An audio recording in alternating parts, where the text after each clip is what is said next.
Hi, it's Max from FND Recovery. It's been a rough morning, so I wanted to make a video and tell you about it and also show you some things that help me pull it together.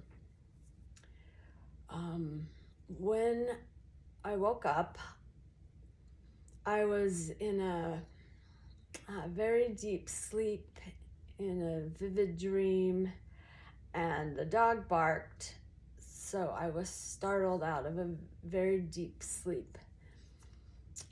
This has happened to me before, and it feels like my mind wakes up a bit, but my body doesn't. Sleep paralysis is a normal thing that happens to everyone when they sleep, so that we don't just thrash all around and go running in our sleep and things like that. Most people sleep pretty still because your brain goes into that mode where it shuts your body down a bit. But I've noticed it's sometimes hard for me to pull out of that if I wake up suddenly. So I couldn't move and I couldn't talk for probably 20-30 minutes. And I needed to get up and go to the bathroom, and I didn't want to wet the bed, but I didn't know if I was going to have a choice pretty soon. One thing I think that's important is when these FND, funny, weird things happen to us, it's really important not to let fear get the best of us, because it's easy. I can remember early with my FND having these paralysis type episodes, and they're terrifying because you can't move. So I remind myself it's temporary. I can pull out of it. It's just going to take a little time. It's just an FND glitch going on. First, I just tried to wiggle my toes. That's usually my first thing I can move. And I wiggled toes for quite a bit, then wiggled fingers. It still took me a long time to be able to move anything else. Next, so I wiggled. Next, I just did a little foot flexion, extension. Tried to move my arms a little more. Tried to get my brain a little more engaged in present reality.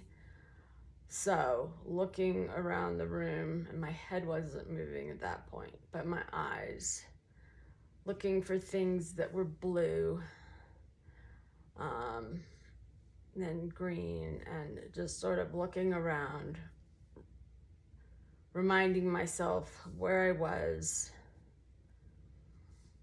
Then after a while, I was able to get up, went to the bathroom, but my gait was really off. So I haven't had to do this for a while, but came to the mirror. And first, you can tell I'm still pretty foggy. So first I was just trying to, again, ground in reality, and my speech was not really there, so I started with that, trying to re-engage my speech and just saying out loud anything I could think of. My name is Max. I named my address, who I lived with, my dogs, just whatever I could think of, just to talk and just to get the brain and mouth more connected. And then I do this quite a bit when I need some connection, is just move.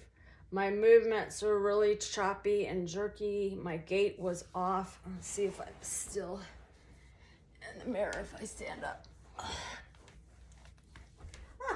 Helps to be short. So I just did some marching in place. And at first, it was kind of a little all over the place, but it helps for me to see, to make that visual connection between movement. I think sometimes when I see the movement is jerky and off, the mirror helps me autocorrect. So it's like, oh, no, you don't want to be doing this. You want to smooth. And that's another word I use a lot when I'm trying to reconnect with my walking is glide, smooth, easy, words that help me remember natural, automatic movement, not forced where it becomes jerky and uncoordinated. So stretches, anything where I'm moving and connecting. So I imagine it's going to take me a little while to get fully there, but I wanted to do a short recording while I was still a little out of it, just to help others know it can be really terrifying. But reassuring yourself, doing little bits.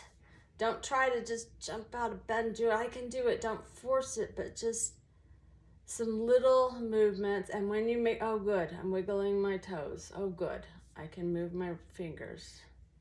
You're doing great. Okay, you're talking now. Your speech is getting better. Encouraging yourself, staying calm, not letting the fear get the best of you, and just what's the word I'm looking for? Just trying to give yourself positive feedback for the progress you're making.